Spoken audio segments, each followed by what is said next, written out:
let's discuss about this physical properties first. Coming to the first physical property, that is a physical state of alkanes. We'll see.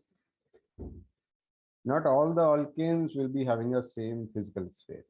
Okay. So first four alkanes, that means methane, ethane, propane, and butane. Okay. That first four alkanes generally they are colorless and odorless gases. Okay, so C1 to C4. So that means first four alkanes. What is this C1 to C4 means? Methane, ethane, next propane and butane. Methane, ethane, propane and butane. These are the first four alkanes. And when it comes to these four alkanes are colorless, odorless gases. So next, from C5 to C17. Okay, so C5 to C17.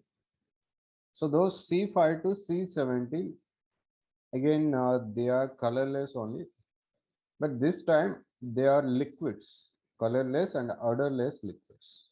Okay, from C5 to C17. So C5 to C18, C17. Okay, so that means next 13 members, 13 alkanes, next 13 alkanes. So these 13 alkanes, we call, they have colorless again,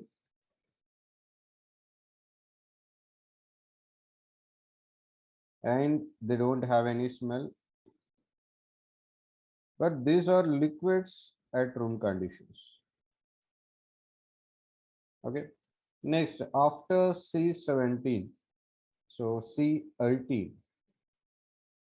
So C18 onwards, if you see the higher alkanes from C18, those are all again colorless and odorless solids there.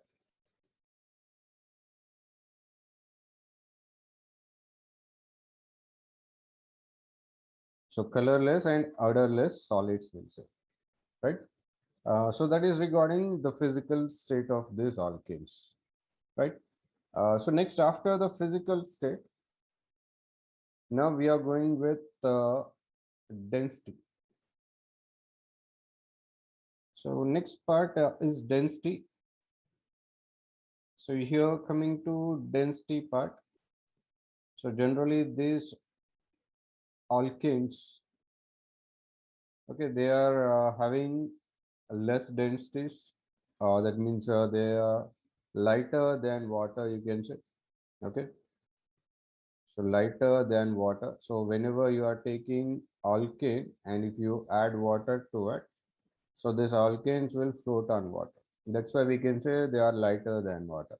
Okay, and next alkanes densities, they'll increase with the molecular mass. That means as the number of carbons are increasing, the molecular mass will increase, and as the molecular mass increases, the density also will be increasing. Okay, so and the increase will be very very slow. That means from methane to ethane, there is an increase, but it is very very less. And from ethane to propane also there is an increase in density, but again that is also very very less. Okay, so likewise a very slow increase in density will come, and the maximum density for any alkane is 0.8 only. For any alkane you take, so 0.8. Greater than 0.8 we don't see anywhere. Okay, so greater than 0.8, so it is maximum is 0.8, right? So obviously when compared to water, all these alkanes are lighter than water. Okay, so density increases very slowly, You can write that point. It increases very slowly with rise in molecular mass.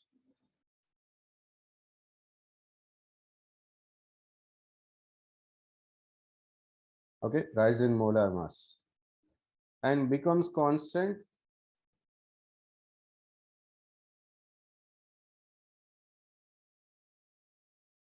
at about 0.8. That means the maximum density for any alkane we'll see is 0.8 only. Okay, more than 0.8 generally we won't come. Okay, so that is regarding the densities. And now coming to the solubility part.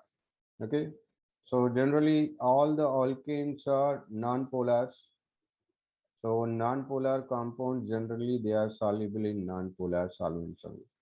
So generally organic solvents or non-polar solvents. So they are soluble in non-polar solvents. That means like carbon tetrachloride. So that is a non-polar solvent. Benzene, non-polar solvent. Ethers, non-polar solvent. Carbon disulfide, non-polar solvent.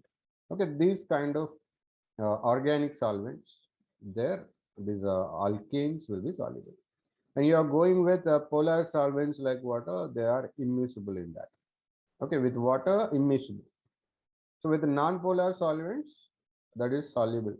Okay, so insoluble in polar solvents.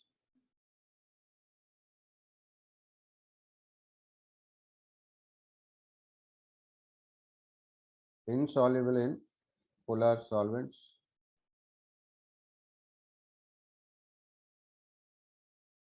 Soluble in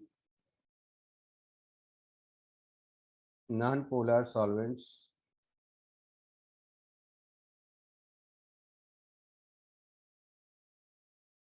Like CCl4, benzene,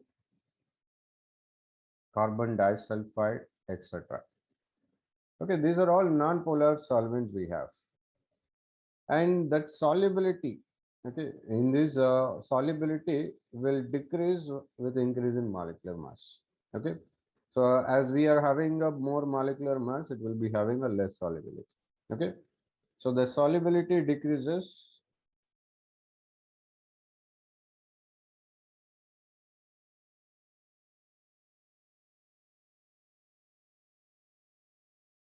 with increase in molar mass.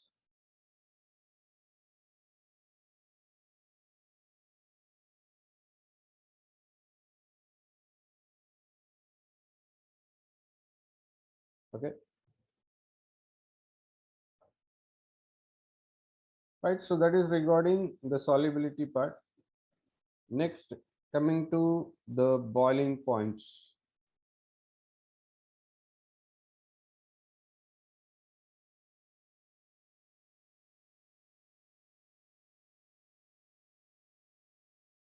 So generally in isomeric alkanes, okay, isomeric alkanes means suppose if I go with pentane, so there are three chain isomers are there, like normal pentane, next 2-methyl butane, that means isopentane, that is, okay, 2,2-dimethyl propane, that is neopentane. So that means normal alkane, branched chain alkanes, okay. So they all these three, normal pentane, isopentane, and neopentane, all these three are having same molecular formula and same molecular weight. Okay, some same molecular mass. So these are isomeric alkanes. When isomeric alkanes are there, so straight chain compounds, that means the a compound with which doesn't have any side chains. Okay, that will be having more surface area. And when boiling point, when we are discussing the molecular interactions between one molecule and another molecule, that molecular interactions are important. Okay, so that means if I have two molecules, if they have more surface area, then there is a more chance of getting interacted. Okay, so that means more surface area, simply saying more intermolecular forces. More intermolecular forces means more boiling point. Okay, So that is how we'll decide. So that means if I take isomeric alkanes, the straight chain alkane will be having more boiling point, and branched chain alkane will be having a less boiling point. So among normal pentane, isopentane, and neopentane, now normal pentane will be having higher boiling points over there. Okay, so that is one point. And always you see, whenever there is a increase in molecular mass, its density also consequently will increase. And this melting and boiling points, generally they depend on densities. Okay, so with a higher densities, more boiling point and more melting point. That is a general relation there. Okay, so that means as the number of carbons are increasing, the boiling points will slowly will get increased. Okay, but among the isomeric alkenes, they are based on surface area, you can say. Okay, so first, I mean, the boiling points, what we can write is, so the boiling point of straight chain alkanes or normal chain alkanes, the boiling point of N alkanes, that means normal alkanes, that means straight chain alkanes. Uh, Straight chain alkanes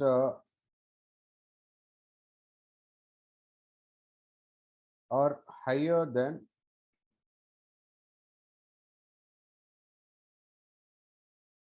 isomeric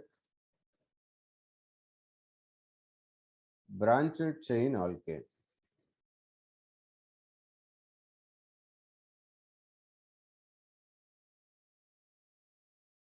So here example we can write normal pentane has, N-pentane has higher boiling point than isopentane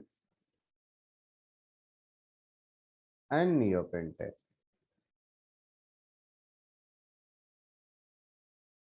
Okay.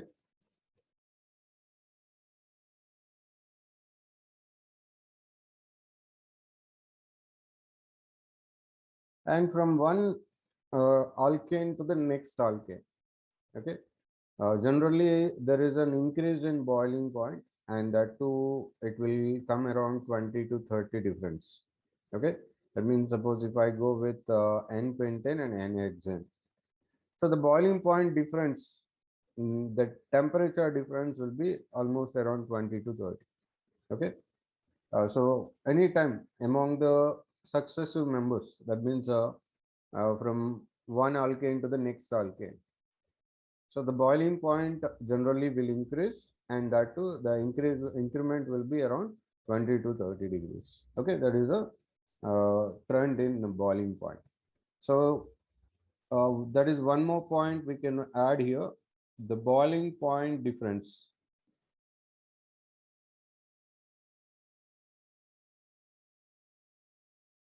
between successive members. Successive means adjacent members.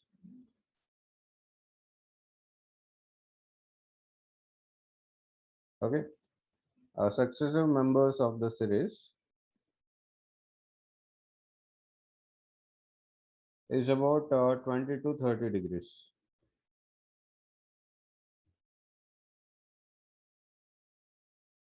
Okay, so that is regarding the boiling points. Like if I go with N-pentane and N-hexane, so N-pentane boiling point is 36.1, and N-hexane boiling point it is around 68.7. Okay, so that is the boiling point we have. So difference is around 30 degrees. Okay, so likewise it will come, right? So that is regarding the boiling points. And when it comes to the melting points,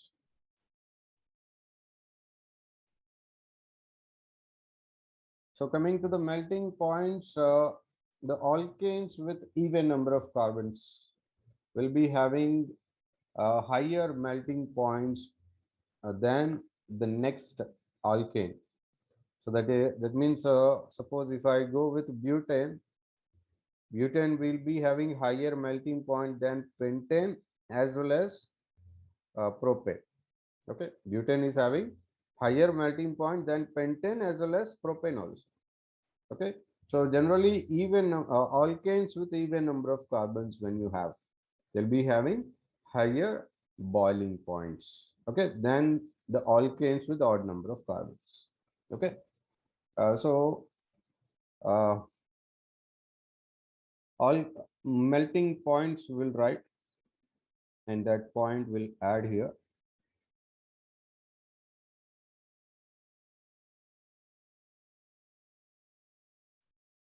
So melting alkanes with even number of carbons, alkanes with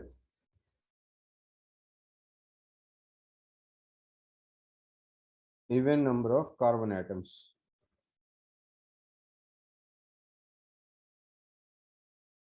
have higher melting point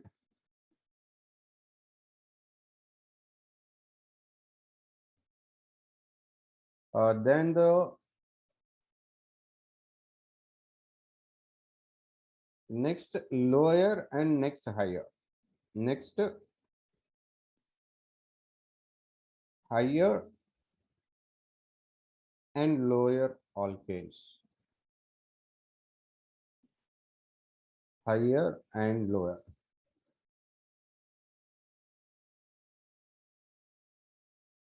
Higher alkanes and lower alkanes having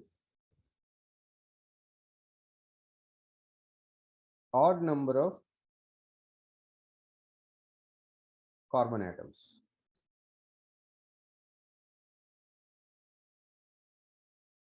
Okay, odd number of carbon atoms.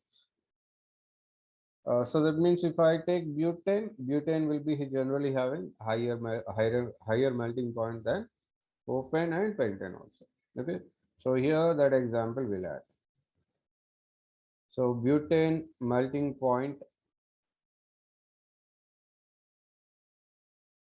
So melting point of butane is higher than. So generally melting points will higher than uh, propane and pentane. Okay, for example, right?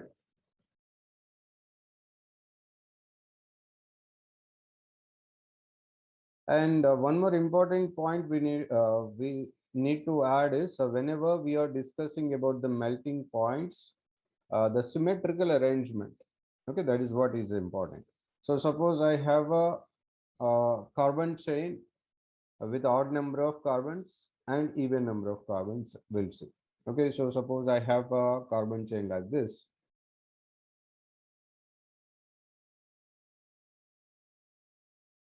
Okay, now we'll count how many carbons are there. 1, 2, 3, 4, 5, 6, 7 carbons.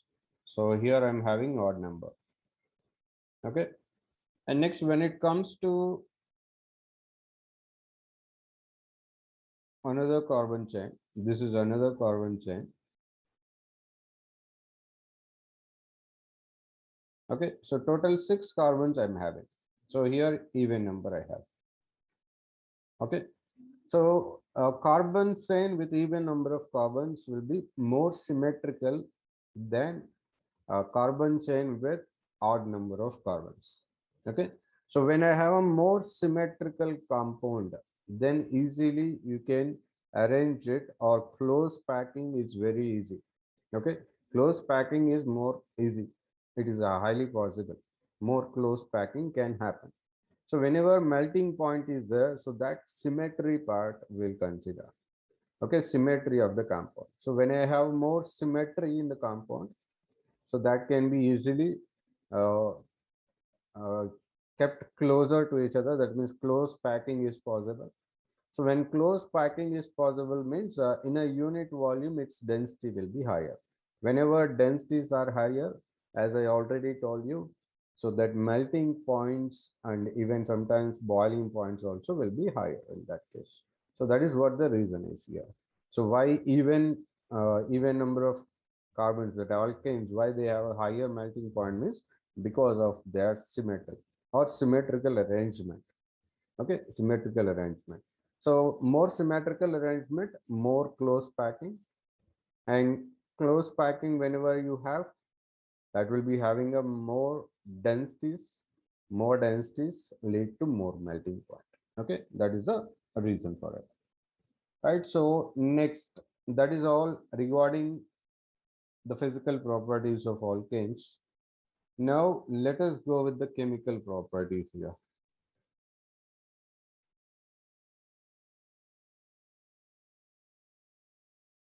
So generally alkanes are very less reactive because they are completely neutral compounds. They don't have polarity. Okay, and common reagents like acids and alkalis, or otherwise sometimes oxidizing agents and reducing agents, generally they react very slowly with the alkanes. Okay, they react very slowly with the alkanes, right?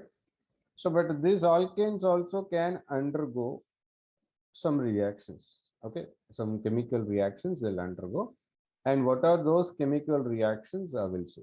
And generally most commonly which type of chemical reactions, okay, we'll be seeing in alkanes means generally free radical type, because now carbon carbon chain is only there, and along with the carbon we have hydrogen, so there is no much electronegativity difference between that.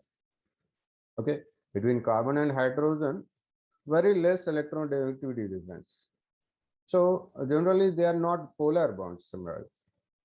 Okay, if you say they are not polar bonds, so when there is no polarity, then automatically what will happen when they are breaking that bond? When it is breaking, it will go for homolytic fission. Homolytic fission whenever happens, what will come? Free radicals will come. So generally these reactions are free radical reactions. So free radical substitution reactions. So suppose here I have a alkane like this, RCH2, RCH3, let's say. So I'm writing that like this, RCH2H. Okay. So when organic reactions, when they are going on, the first step is already existing bond should be broken. And this bond is not at all polar, so it will undergo homolytic fission. So when it is undergoing homolytic fission, what will happen? I'll get the free radicals from it. So this is the carbon free radical I got. And along with that, hydrogen free radical will be coming out. So now the mechanism will be free radical mechanism. And we already know the stability order of radicals. But once again, I'll give you the stability orders. Okay, let's go with that. So stability order of free radicals. That once again I'll give you, because now the stability order of free radicals will decide the final products or rate of reaction. Okay, so stability order of free radicals. So if I'm getting a stable free radical anytime, that reaction goes faster. Okay, or if I'm getting a stable free radical, that reaction is more feasible. That means more easily it will come. Okay, if you are getting a stable free radical. If you are not getting a stable free radical, that reaction will go very slowly. Okay, that is what we have to see, right? So here stability order, vinyl free radical, that is very less stable. Okay, then primary, that means a methyl free radical, and then after methyl free radical, it is primary free radical having some stability there. And after primary free radicals, secondary free radicals will be having more stabilities. Okay, and secondary free radicals are more stable than tertiary free radicals, and tertiary free radical is more stable than benzyl free radical. Okay, so benzyl free radical is more stable than tertiary. Okay, and even allyl free radical also almost similarly stable. Like benzyl free radical only, it is also having a more stability. Like CH2 double bond CH2. Okay, this is allyl free radical. Okay, this is called allyl free radical here. Okay, and this is benzyl. So both of them almost having similar stabilities, allyl and benzyl. Okay, okay, so that is the stability order of free radicals we have. So now whenever we are going with these reactions, that free radical stabilities will consider to give the final products. Okay, now when it comes to saturated hydrocarbons or any saturated compounds, generally they'll undergo substitution reactions. Okay, so here that substitution reactions only we'll see now first. Okay, so first first type of substitution reactions. Okay, so the substitution reactions of alkanes will be seen now. Now in the substitution reactions, the first one is halogenation. That means we are going to substitute or we are going to replace that hydrogens with halogens there. Okay, so that hydrogens we are going to replace with halogens. So for this, it is very simple. So generally chlorination, if you want to do, so that can be done in the presence of sunlight itself. Okay, so when you are passing chlorine gas in the presence of sunlight, then automatically the chlorine will dissociate into chlorine free radicals, and chlorine free radicals will attack on the carbon chain. Okay, so that is very simple to happen there. Okay, in the presence of uh, sunlight we can do. So I'll take an example for it. So suppose I'm having methane gas. So for this chlorination I want to do. Okay, so that chlorination in the presence of sunlight easily I can do. So that means methane gas and chlorine gas, both if you keep it on the sunlight, so then automatically that chlorine free radicals will be coming and they'll attack the methane, and one hydrogen will be replaced by chlorine. Okay, so this is methyl chloride, and this reaction won't stop it here because there are few more hydrogens present there, so it can continue further. Okay, that reaction will go on because it is a free radical mechanism, so it won't stop with one step. Okay, it will continue till all the hydrogens gets replaced. So this is dichloromethane, and after that one more time it can happen, right? So one more chlorine gas, one more chlorine molecule, that means now we are going to get CHCl3, that is chloroform or trichloromethane, and then we'll be getting one more time the same substitution. So finally CCl4 I'll be getting carbon tetrachloride. Okay, so this one we also call it as methylene chloride. Okay, we can call it as methylene chloride. So this one is methyl chloride, and here it is called chloroform CHCl3, and this one is called as carbon tetrachloride.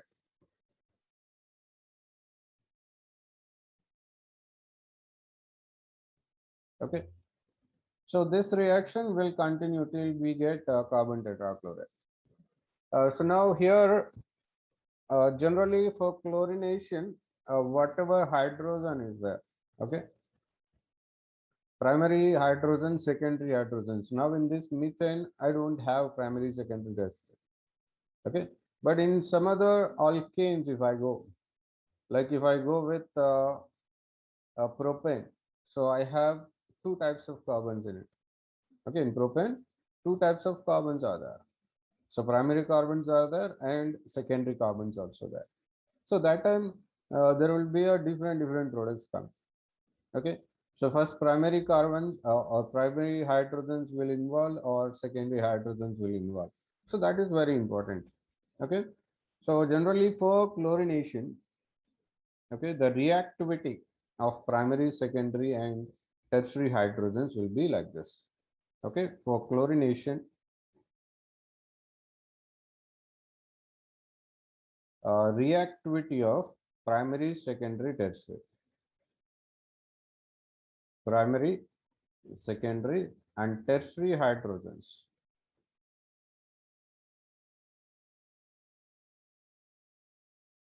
is in the order. Okay, is in the ratio like primary hydrogens reactivity and secondary hydrogens reactivity and tertiary hydrogens reactivity. When I compare, okay, primary hydrogen will react slower and secondary hydrogen will react 3.8 times faster than primary. Okay, and when it comes to tertiary hydrogen, that will react almost 5 times faster than a primary hydrogen. Okay, so primary hydrogens are less reactive when compared to secondary and tertiary hydrogens. So tertiary hydrogens are highly reactive hydrogens. Okay, so the tertiary hydrogen easily comes into the reaction. So whenever I have a primary hydrogen, secondary hydrogen, and tertiary hydrogen, so first you replace the tertiary hydrogens, then you go with the secondary, then you go with the primary. Okay, that is the order. That is how the chlorination will happen there. Okay, so it is not always the primary hydrogen gets substituted every time. Okay, so when we have all these three types of hydrogens, so first we need to replace the tertiary hydrogen, then we will go with the secondary, and then we are going with the primary hydrogens. Okay, that is the order in which the hydrogens gets replaced. Okay, because the primary hydrogens, secondary hydrogens, and tertiary hydrogens, when they react, the bond dissociation energy is also plays a major role. So when I have a tertiary hydrogen, so it can be easily removed. That means less amount of energy is only required for it to break that bond. So that's why it can replace. It can be replaced by halogen very faster. Okay, so that rate of reactivity was given, comparison is given here.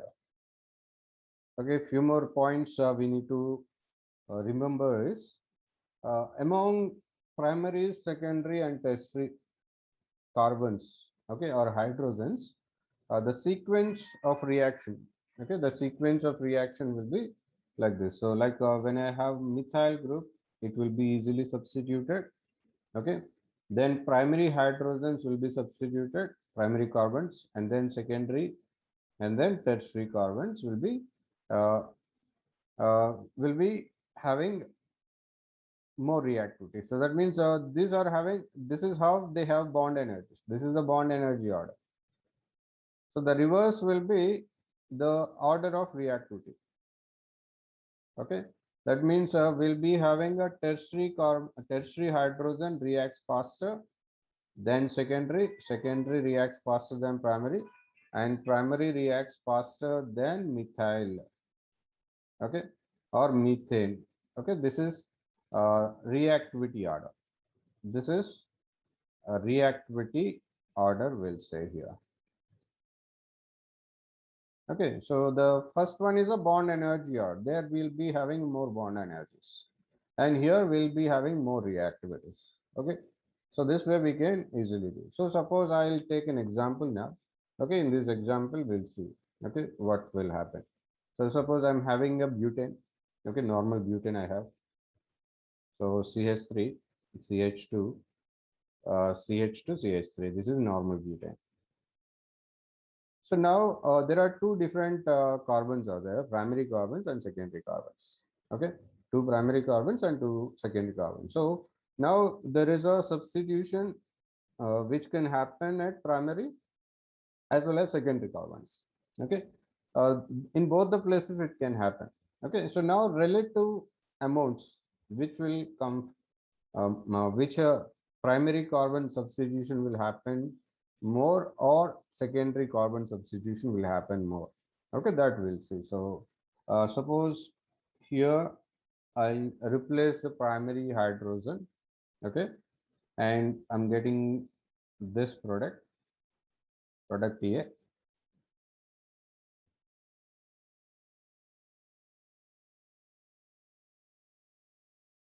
So this is the product I got, right? So I have how many primary hydrogens? 6 primary hydrogens are there, okay? So then what is the relative amount means?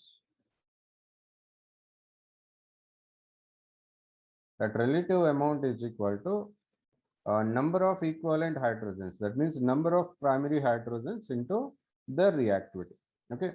Number of primary hydrogens into reactivity. So reactivity order I told you already, primary, secondary, tertiary hydrogens and their reactivities. 1 is to 3.5 is to 5 we have said, we said. Okay, that we can do. That is what reactivity means. So 6 into 1 time. Primary hydrogens will react 1 time. So that is a relative amount is 6. Now let us go with the secondary hydrogens here. Okay. So now I'm going to replace secondary hydrogens and I'll be getting this compound now, compound B. Okay. So secondary hydrogen I replaced now. So now here I'll count the relative amount. Relative amount. Again, now what I have to do, number of secondary hydrogens I have to count. So there are totally 4 secondary hydrogens in the compound and their relative reactivity. When compared to primary hydrogens, secondary hydrogens reacts 3.5 times faster, 3.8 times faster. Okay. So now I am having totally 4 secondary hydrogens and their reactivity is 3.8 times faster than primary. So now it will come around 15.2 times. Okay. So now that is the total amount what I'm getting. So total relative amount, if I say both I have to add total relative amount is equal to this 6 plus 15.2, that is the total amount. Now percentage of reactivity or percentage of that first compound A and first compound B. So that first percentage of A, how much will come? That is 6 by total 1, it is 21.2 into 100. So this much percentage of that compound will come, 28.3 percentage, that compound A will come, and the remaining percentage will be of B. So the percentage of B, if you want, it's a relative amount we'll take, that is 15.2 by 21.2 into 100, that is the relative amount. So if I count this, around 71.7 it will come. So this is the percentage of B compound gets produced. Okay. So likewise, we can easily identify by using this calculation also, you can easily identify the amount of percentage of product A and product B. Okay. When I have primary hydrogens, how much relatively they are reacting. Okay. How much slowly they are reacting. And secondary hydrogens, how much faster they are reacting like this. So the product A and B percentages, if any time they are asking, this is how we calculate. Okay. So primary hydrogens, first we counted number of primary hydrogens into its reactivity. Okay, that relative reactivity, that ratio already we have mentioned that 1 is to 3.8 is to 5. That is the relative reactivity. So that will multiply with that number of hydrogens into reactivity of that. So that will give you relative amounts. Okay, relative amounts of the compounds or products will get. After getting the relative amounts, you can easily identify percentages of compound A, compound B like this. Okay. And similarly, when bromination is taking place. So now this all calculation related to chlorination only. Okay. And when it comes to bromination, it is highly specific. Okay. Chlorine is less specific because chlorine is more reactive than bromine. So that's why its specificity will be less. That means generally when chlorine is there, so generally what we'll do is we can replace any hydrogens. There is no problem. Okay, because chlorine is highly reactive there. So, but when it comes to bromine, it always goes with tertiary hydrogen first. Okay, it won't go with primary hydrogen generally. Okay, if I have a tertiary hydrogen and secondary hydrogen and primary hydrogen, so bromine specifically goes with tertiary hydrogen only first. Okay, so that means there the major product will be the tertiary hydrogen substituted product. Okay, so that relative reactivity also, that relative reactivity when bromination taking place, that also I'll give you. So let us write it as a note.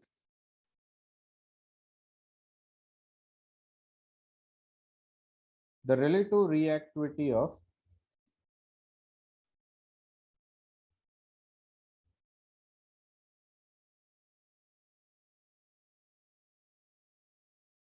primary, secondary, and tertiary hydrogen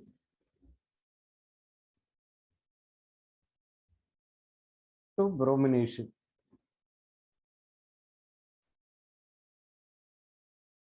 is 1 is to 82 is to 1600. So you can see the ratio here. You can observe how much uh, difference is there in their reactivities. Okay, that means when I have a tertiary hydrogen, it is almost 1600 times more reactive towards bromination there. Okay, so that means bromination is always a very highly specific reaction. That means it always goes with the tertiary hydrogen first. Okay, so then only it will go for secondary and then primary. Okay, it is highly specific reaction here, right? So that is regarding bromination. Okay, next, some more important points regarding this halogenation reactions I'll add to it. Okay, so this is one important note, and second important note. Okay, so if you want to do the fluorination, okay, fluorination generally we don't directly do it. Okay, directly you cannot add fluorine gas because fluorine gas is very highly reactive and it is dangerous to do that. Okay, direct combination, right? And that's why we go with different compounds, different inorganic fluorides will be taken to get the fluoride compound. Okay, uh, alkane is treated with. So if you want fluorination, okay, fluoro compounds if you want. Okay, so that alkane, what we have to do is we have to treat the alkane with inorganic fluorides. Okay, so that inorganic fluorides means you can go with arsenic fluoride, tin fluoride, silver fluoride, mercury fluoride, mercurous fluoride. So these kind of, okay, these kind of fluorides will take, and alkane directly we don't take. So alkyl halide, alkyl bromide or alkyl iodide will be taken, and that alkyl bromide or alkyl iodide will be added with these fluorides. Okay, then that alkyl group will be replaced by fluoride. Okay, so that is how we produce the fluoroalkanes anytime. Okay, so suppose if I want, okay, fluoroalkanes. So fluoroalkanes can be obtained, okay, so by the action of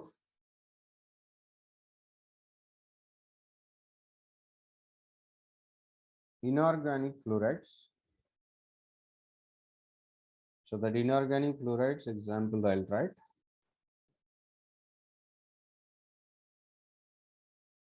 So AsF3 arsenic fluoride, antimonyl fluoride. Next silver fluoride, mercuric fluoride, or even with mercurous fluoride, Hg2F2. So these kind of fluorides uh, that will be reacting with bromo or iodoalkanes.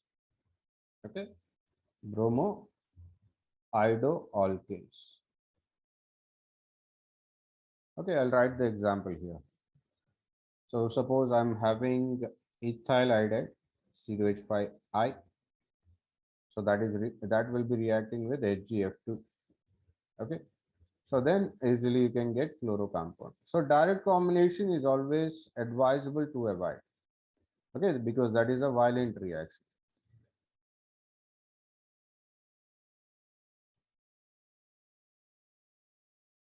Next, another example, we'll take CH3CH2Cl. Also, you can go with. You can add Hg2F2. So in that case also, you'll be getting C2H5 fluoride. Okay, ethyl fluoride will come, and along with that, Hg2Cl2 will also become. Okay. So like this, if you want to prepare fluoroalkanes, can be prepared like this. Okay, a direct combination we cannot do. And this particular reaction, generally we call it as a Schwarz reaction. Okay, both these reactions are called as Schwarz reactions.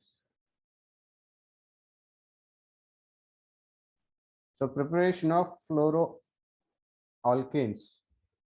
using iodoalkanes or bromoalkanes. Okay, that reaction we call it as Schwarz reaction. Right. Similarly, with iodine. Okay, with iodine, we haven't written anything there with iodine, how to prepare iodine and whether iodine reacts with alkanes directly or not. So iodine generally very less reactive, okay, because its electronegativity is also very less when compared to the remaining halogens. So that's why iodine directly cannot react. Okay, so then how to prepare iodo compound? If I want iodo compound, iodoalkane I want. So then what to do? So in that case, we have a process.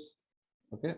So that means what we can do is you take bromoalkane, or else otherwise you can go with chloroalkane.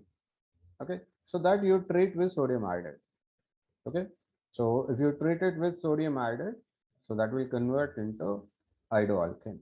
Okay. So this particular reaction, okay, this is called as Finkelstein reaction. Okay, I'll write it. So iodo compounds or iodoalkanes can be obtained by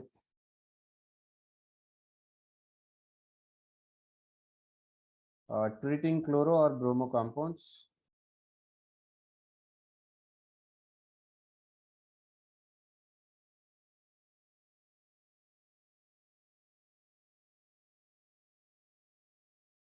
with sodium iodide.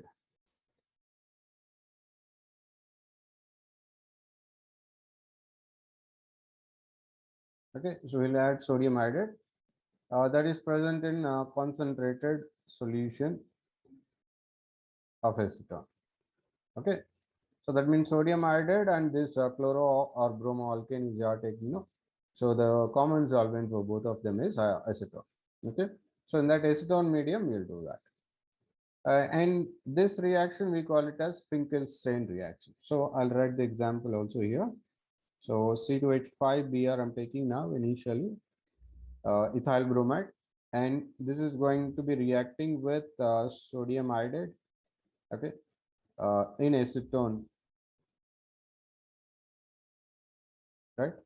So then halogen exchange reaction will happen. That means bromine will be replaced by iodine. So I'll be getting iodoethane plus sodium bromide. So this reaction, now we call it as Finkelstein reaction.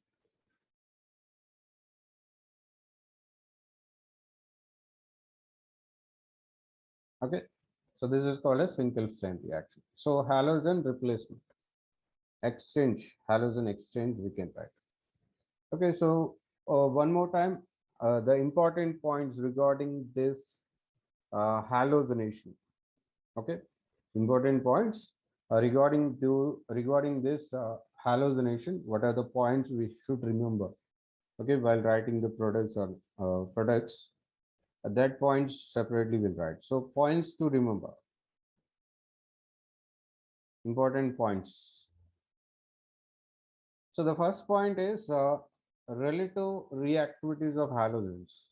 Okay, that means among the halogens, among the hydrogens we have seen, but which halogen is more reactive? That reactivity is based on their electronegativity. Okay, that means generally fluorine is highly reactive than chlorine. Chlorine is highly reactive than bromine. Bromine is more reactive than iodine. Okay, that is the order of reactivity there. So the same order they'll follow. So that means the relative reactivities of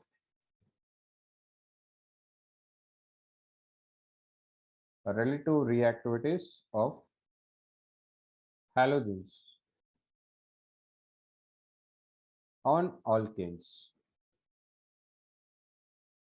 Okay, that relative reactivity, if you see, fluorine is highly reactive than chlorine.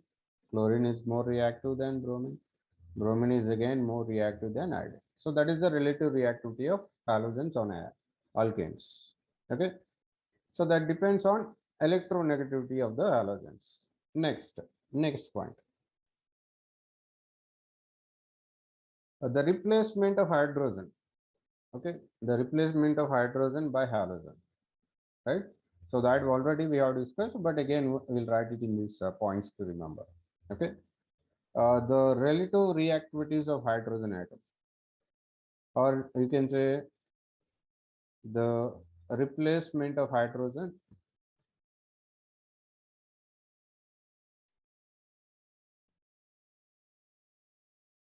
by halogen. Okay, so that order also will write here. So in that order, now we can easily say that tertiary hydrogen more reactive than secondary hydrogen more reactive than primary hydrogen is more reactive than methane hydrogen. Okay, methane hydrogen. I will write it separate. Methane hydrogen. Okay. So that is another important point we need to remember. Okay, and generally halogenation will takes place in the sunlight. Okay, or if you want to do it in the dark light, that means I don't have sunlight. Okay, so I have a dark room. So there I want to do that. So there you need to maintain some higher temperatures there to get this halogenation. So if it is a dark room, higher temperature are to maintain. So if it is having, if you are having sunlight or UV light, then no problem. So temperature not required. Okay. Halogenation takes place in the presence of sunlight or UV light.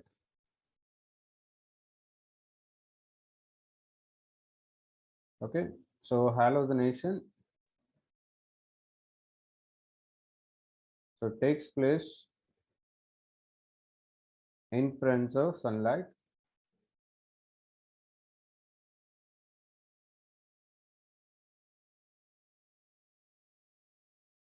UV light, or else you can maintain a temperature around 200, 250 to 400 degrees. That depends on the halogen what you are using. Okay, UV light or in dark. Okay, if you don't have light in dark room also you can do, but at high temperatures required. At high temperatures, so that high temperatures must be maintained around 250 to 400 degrees Celsius. That is the temperature we need to maintain. Okay. Or else sometimes what we'll do is instead of maintaining the temperature, we can also use peroxides to initiate the process. Okay. So it can also be done.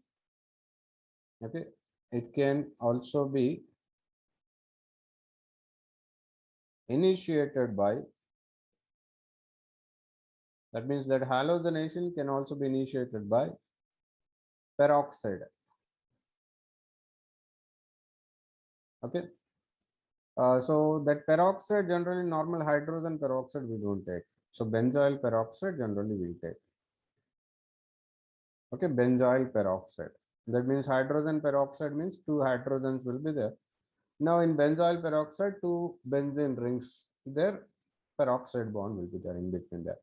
So that is called benzoyl peroxide. So generally organic peroxide will be used, not hydrogen peroxide directly. Okay. So that is another important point we need to remember for doing the halogenation. Next, in the laboratories, generally we don't use chlorine gas because chlorine gas, again, it is a carcinogen. Directly, you cannot inhale. Okay, so uh, chlorine gas directly you cannot use in laboratories. That's why we replace that chlorine with a different reagents like sulfonyl chloride you can use SO2Cl. Okay, sulfuryl chloride you can use it. So that can do that can give the chlorination easily. Okay, and you can use otherwise chlorine gas only I want to use. Okay, and that chlorine gas if you use, that reaction will initiate by using benzoyl peroxide. Okay, if you want to use only chlorine gas, I don't want SO2Cl2 involved. Okay, so then with benzoyl peroxide will initiate the process. Okay, it is not in the presence of sunlight, we don't do it. So by using benzoyl peroxide, we'll initiate that process. Okay, so that point also we'll write here. So laboratory chlorination. Generally in laboratories, they used to follow this method on. Okay, laboratory chlorination of alkanes. Laboratory chlorination of alkanes.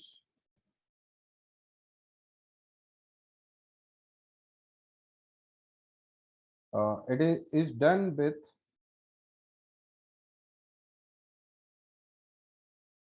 sulfuryl chloride.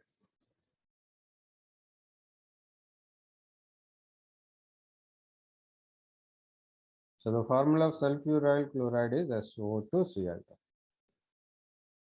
Okay, instead of chlorine. Okay,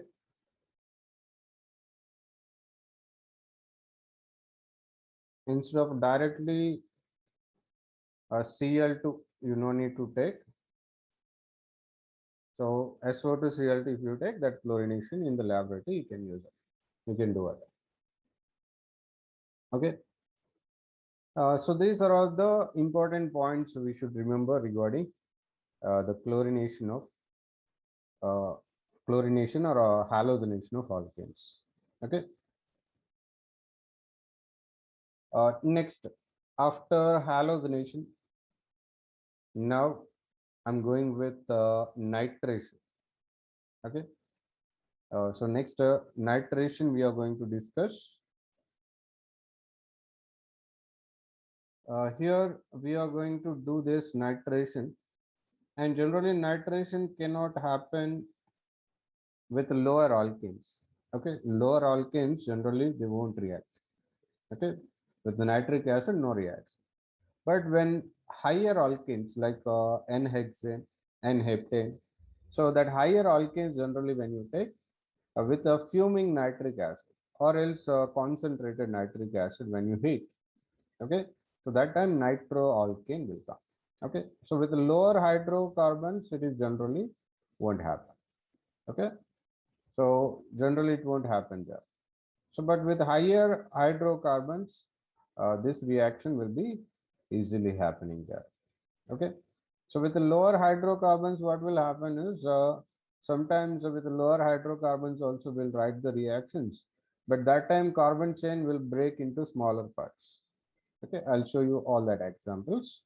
When hydrocarbon, okay, like RH I'm taking now. So when it is heated with nitric acid fuming, okay, HO and O2 I'll take. So that is HNO3. Okay, this way I'm writing. So fuming nitric acid. And we are going to maintain high temperature here around 400 to 500 degrees Celsius temperature we need to maintain to get this reaction. So that time what I'll get is RnO2. Okay, that will be coming nitroalkane. Along with that, water will come out of it. Okay, so generally lower members they don't react easily with normal hexane. I'll take. Okay, so I'm writing it as C6H14. That is the structure. So we'll write it like this: C6H13H. That means here I want to show that hydrogen is getting replaced by nitro group. Okay, and this also like a free radical mechanism only it will happen. Okay, here again H2NO2 I'm adding fuming nitric acid. So here we are going to maintain a temperature around 400 degrees Celsius.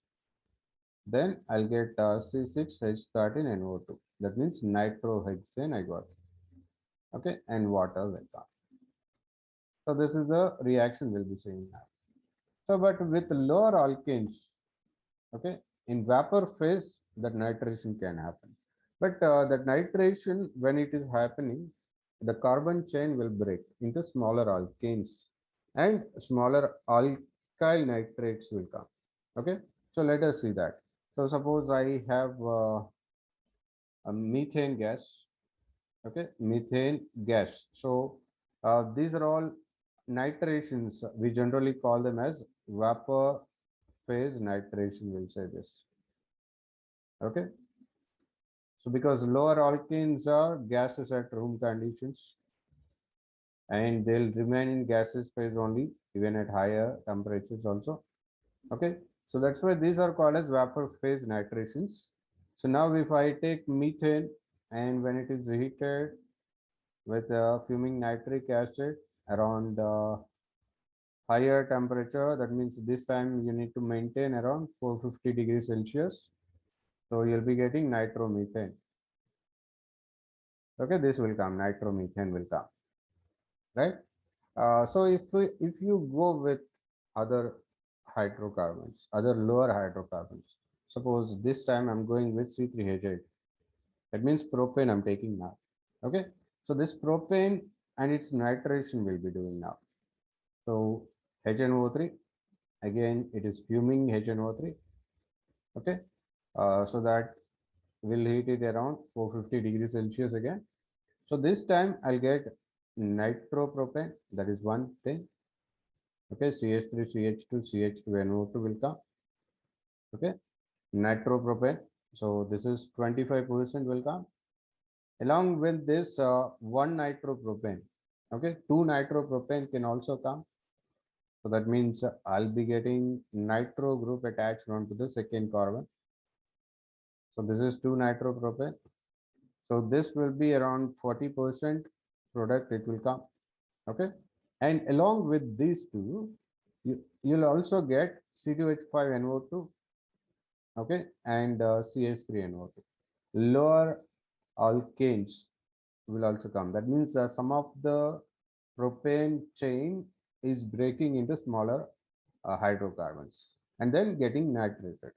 Okay, so that means here these two also will be coming, and here this nitroethane will be around 10%, remaining percent, that is nitromethane will come.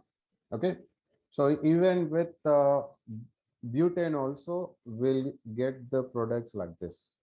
Okay, so nitrobutane, one nitrobutane, two nitrobutane will come, and then propane will come, nitropropane, and one nitropropane and two nitropropane. Along with that, nitroethane and nitromethane will also come.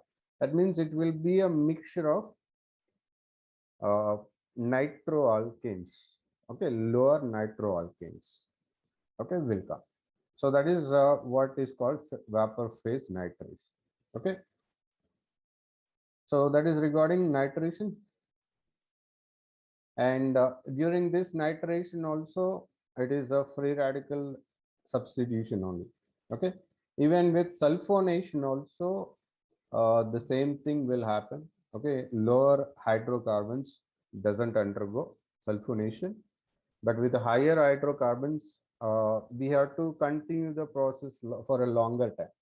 That means by adding sulfuric acid, fuming sulfuric acid, we have to heat it for a longer time. Then uh, alkyl sulfonic acid will come. Okay, if you heat it for a longer time, prolonged heating will say that. Okay, so then only it will come. Again, in the sulfonation also, the same thing. Okay, prolonged sulfonation when you are doing in vapor phase, when you do, again the breaking of alkane chain into smaller alkanes, and later sulfonation will be having, and that is also again a free radical sulfonation only. Okay, so these are all substitution reactions will be seen. Okay, so even with sulfonation also, even for sulfonation,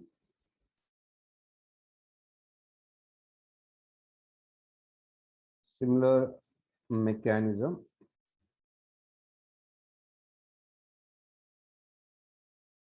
is followed. Okay, like of nitration, what we have done, the similarly with sulfonation also we do. Okay, so that is regarding substitution reactions we have. Next, second type of reactions. Okay, after substitutions, now the second type of reactions, what will come for alkanes is all oxidation reactions. Okay, so oxidation reaction means the first one is combustion. Okay, that is what we call it as complete oxidation anytime. Okay, a complete oxidation is nothing but combustion reaction. So complete oxidation, for doing that, uh, so simply we are heating the organic compound. Suppose if I'm having an alkane of this formula CnH2n plus 2, that is the formula of alkane. Okay, so that generally requires 3n plus 1 by 2 moles of oxygen to get completely oxidized or combusted. Okay, so and then it will produce n moles of carbon dioxide. Okay, and then n plus 1 moles of water molecules will be coming. Plus, when you combust hydrocarbons, they'll release some energy. Okay, enthalpy of combustion, we'll say that. That Q will also be coming. Okay, so suppose we'll take an example of methane gas and ethane. Okay, so suppose I'm going with methane gas, right? So for that, 2 moles of oxygen we require, and then it will give you carbon dioxide, one more, and along with that 2 moles of water, plus energy released will be 213 kilocalories per mole. So that is the amount of energy we'll be getting there after 1 mole combustion, 1 mole of methane combustion. So similarly, if I combust C2H6, okay, so that will require almost 2 moles of ethane, will require 7 moles of oxygen, and that will produce 4 moles of carbon dioxide and 6 moles of water, along with the heat. Okay, release of heat. Okay, and that is around 746 kilocalories per mole. And when these hydrocarbons are combusted, okay, so they are releasing a very huge amount of energies in a time, and that is why these hydrocarbons we are using as fuels. Okay, in all the fuels what we are using, like LPG, that is also a hydrocarbon only which is there. Okay, so natural gas hydrocarbons only, and petroleum hydrocarbons only. Okay, so when all these are combusted, they are producing the higher amounts of energies, and that's why we are using them as fuels. Okay, so that is regarding complete combustion. So if you do the incomplete combustion, okay, so let's go with another case here, incomplete combustion or partial oxidation, you can say it. Incomplete combustion or partial oxidation, you can say.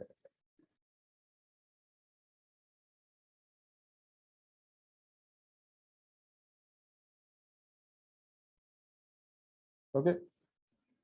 So here, when any alkane or any fuel, when it is partially combusted, that will produce carbon monoxide and carbon black. Okay, it will produce smoke. That is nothing but carbon black. And carbon monoxide is another one. Okay, so carbon monoxide, suppose I have 2 moles of methane gas that require 2 moles of 4 moles of oxygen, but I'm giving only 3 moles there. So 2 moles of methane requires 4 moles, but I'm giving only 3 moles. Limited supply is only there. Okay, so limited supply of oxygen is only there. So in that case, what I'll get 2 moles of carbon monoxide and 4 moles of water will become. Okay.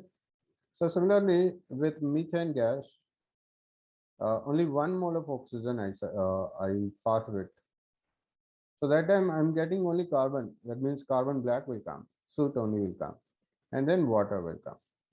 Okay. So this is regarding carbon black. Okay. Incomplete combustion of hydrocarbons. And sometimes what we'll do is we'll heat it with steam. Okay. We'll be heating it with steam, right?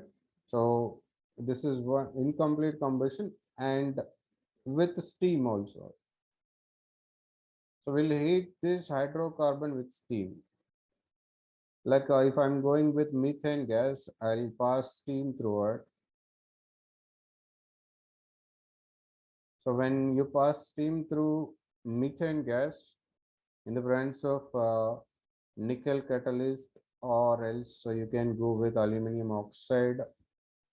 Okay, and at around this much temperature. Okay, so in that case, what we'll be getting is water gas will be getting there.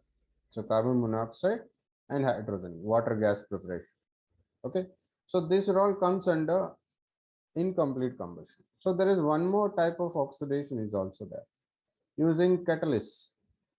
Okay, you can do the oxidation by using catalyst also. That you can say as catalytic oxidation.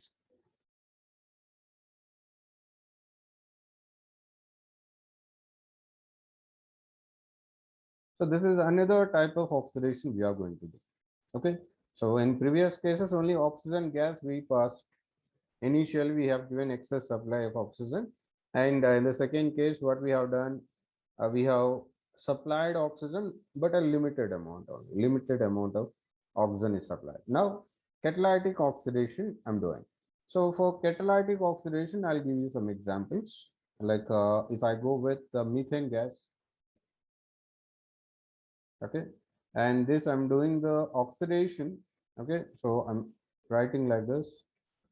Oxygen in the brackets in the means oxidation we are going to do. So how we are doing means simply I'm passing that methane gas through copper tube. Okay, this copper tube is already heated around 200 degrees Celsius, and there is a pressure of 100 atmospheres you are maintaining there inside the copper tube. And then when you pass that methane gas through it, it will produce methyl alcohol. Okay, this is catalytic oxidation. And for methyl alcohol, it is a industrial method to prepare it. Okay, methyl alcohol preparation. So methyl alcohol industrially in this method only they will prepare. Okay, so similarly, this same methane gas, if I pass it through molybdenum oxide in the presence of air. Okay, molybdenum oxide, that is the surface we have, and that was around 543 Kelvin. Okay, that is the temperature we are maintaining at a high pressure, that is 100 atmosphere we are using now. So this time it will convert into formaldehyde there. Okay, this is another method. So here formaldehyde will be getting now. Okay, so like this, we can do some different types of oxidation. So higher alkanes. Okay, so suppose I have an alkane like this, RCH3 I'm having. This is a higher alkane. That means more than 4 carbons like that. Okay, so this higher alkanes, by using catalyst, that means silver oxide, we can use. So if you pass it through silver oxide catalyst and at a higher temperatures, that time this will convert into carboxylic acid. Okay, this is also comes under catalytic oxidation. So these kind of different oxidations we can easily do. Okay, so these are all different types of oxidations, and even there is one more type of oxidation is there, that is called as chemical oxidation. Okay, using an oxidizing agent. Okay, using oxidizing agents, so strong oxidizing agent will be used. So we call it as chemical oxidation there. In this chemical oxidation, what we do is we need to take a tertiary alkyl group. Okay, so tertiary carbon must be there, then only it will be easily happening. With the normal carbons, that means primary, secondary, it is not easy to come. Okay, so suppose I will be taking isobutane. Okay, uh, like this. This is what I have taken. Okay, so this I'm heating with potassium permanganate in alkaline medium. Okay, so in alkaline medium, potassium permanganate is a very strong oxidizing agent. So now what will happen is it will convert into alcohol there. Okay, we'll be getting a tertiary butyl alcohol there. Okay, so this is another type of oxidation we can do. Okay, this is called as chemical oxidation here. Okay, so next third type of reactions in alkanes. So here we call it as thermal decomposition, or you can also call it as fragmentation, or else we also call it as pyrolysis or cracking. Okay, so when it comes to alkanes, we call it as cracking. So in remaining all the other cases, pyrolysis or fragmentation or thermal decomposition only will say. So only for alkanes, this reaction is called as cracking. Okay, so here we'll write that thermal decomposition. That means we are going to heat in the absence of air, because in the presence of air, if you heat, they'll get oxidized. Okay, so you can also call it as fragmentation, because we are going to break the carbon chain into smaller pieces. Okay, or you can also call it as pyrolysis, and only in the case of alkanes we also call it as cracking. Okay, all these are same only.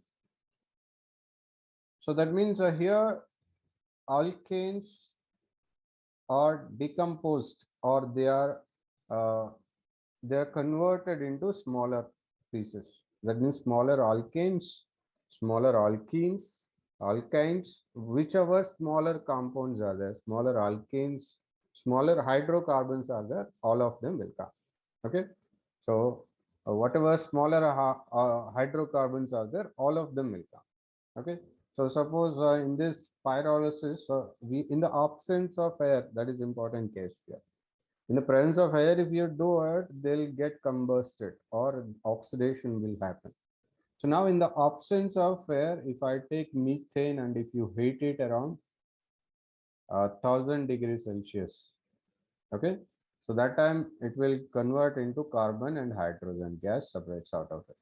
Okay, so suppose if I go with ethane, okay, so this ethane we are heating around 500 degrees Celsius along with some heavy metal oxides like chromium oxide and aluminum oxide.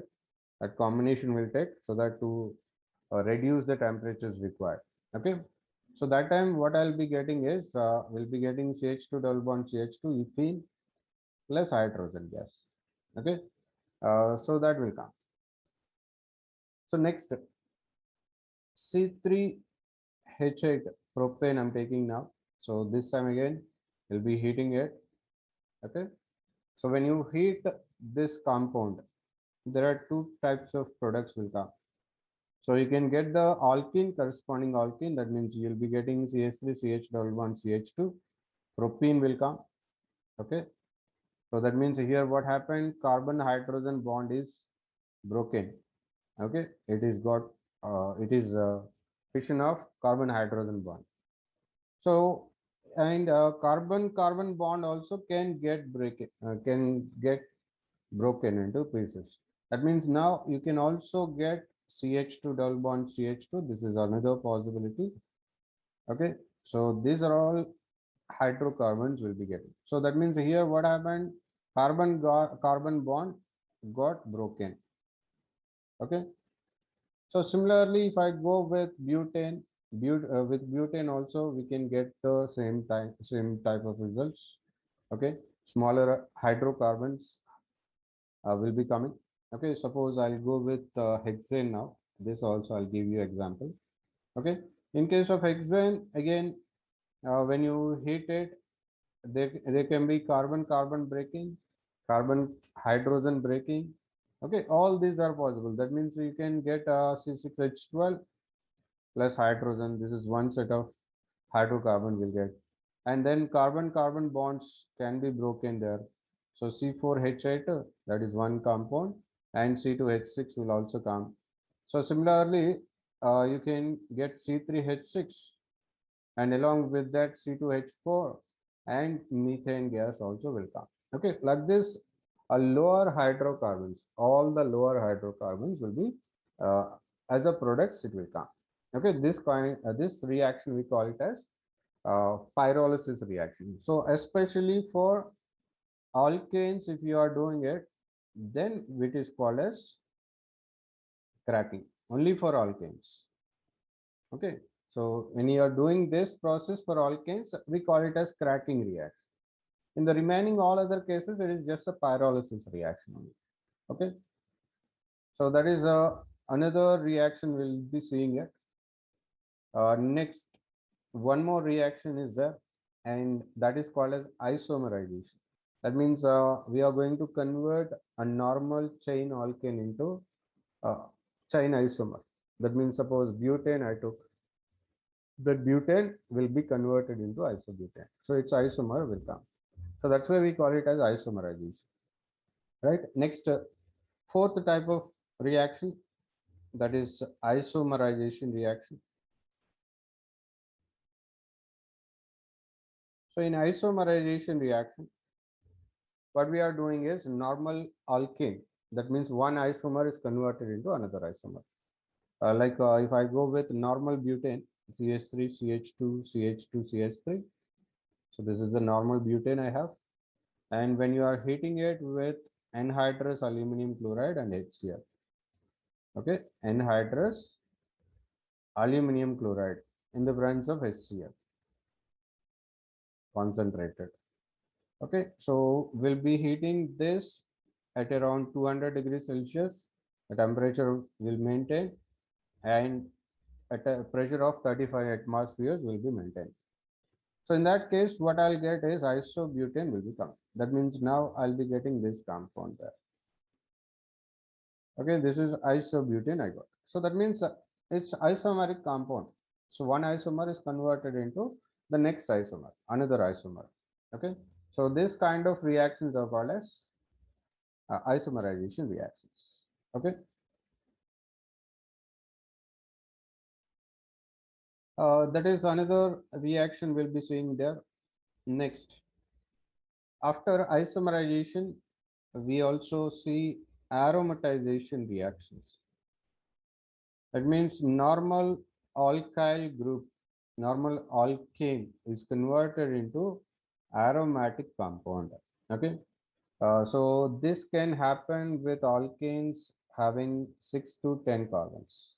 Okay, 6 to 10 carbons if you have, then this kind of reactions are possible. So for C6 to C10, these reactions we can see. Okay, if it is less than this carbons, this reaction generally won't come. Okay. So suppose normal hexane I'll be taking now. Okay. So this normal hexane with heavy metal oxides like chromium oxide and aluminum oxide combination I'll take. So Cr2O3 and Al2O3. Okay, these two. And we'll heat that normal hexane around 600 degrees Celsius. And at the same time, we are maintaining the pressure around 15 atmospheres. That time, that normal hexane will convert into cyclohexane first, and cyclohexane further gets converted into benzene ring. Okay, so this is converted into aromatic compound. Okay, so here simply you can say it is an oxidation reaction. Okay, so suppose with 7 carbon, suppose normal heptane if I take, in that case if you do the same process, that time you'll be getting toluene. Okay, toluene as the product will be coming. So that is the product you will be getting. Okay, so toluene will be coming as the product. So these reactions are called as aromatization reactions. So isomerization reaction and aromatization reactions both we'll see. Okay. So one more type of reaction which we can see is insertion reactions.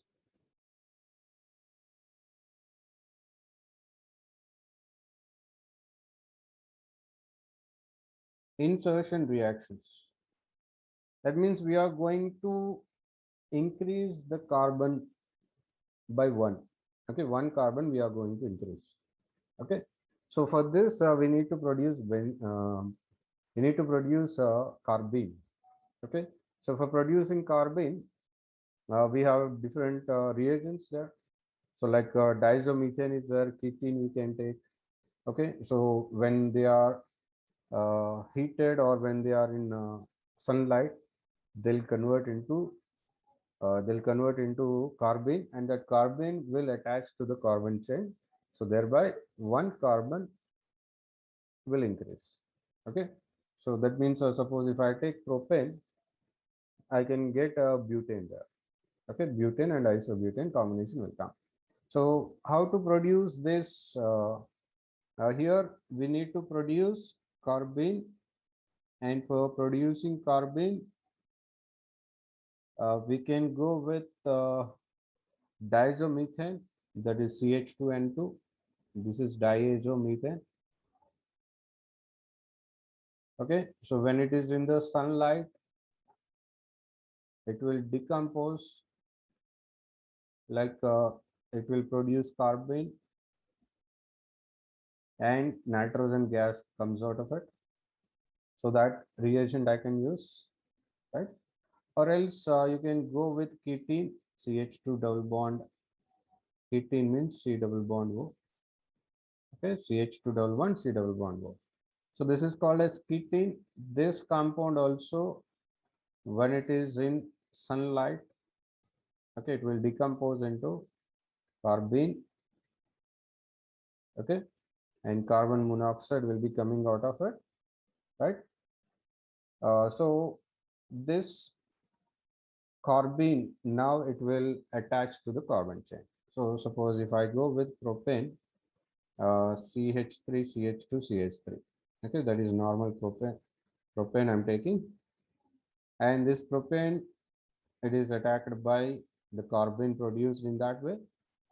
And that carbene will attach to the carbon chain like this. So it can give you CH3, CH2, CH2, CH3. This is an initiation reaction. And also you can get isobutane also. That means 1 carbon increment is coming. Okay, 1 carbon increment. So 3 carbon propane I have taken, that is converted into methane. So that's why it is called as the insertion reaction. So if you want to increase 1 carbon, this is how we do it. Okay, so this is called insertion reaction. This is another reaction possible with alkanes. Okay, so one more reaction. This time alkane will be reacting with ketone, a reaction with ketones.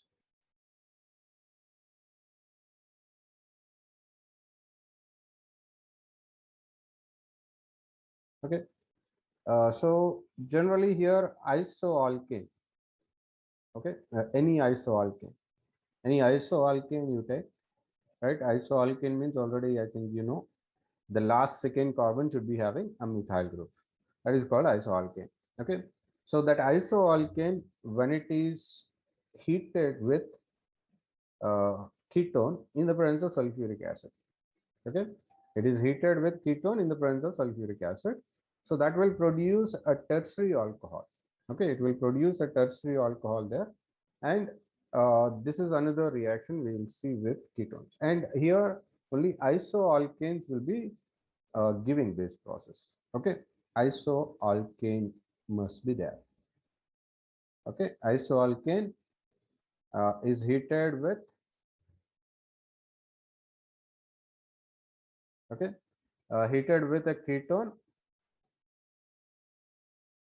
in the presence of sulfuric acid.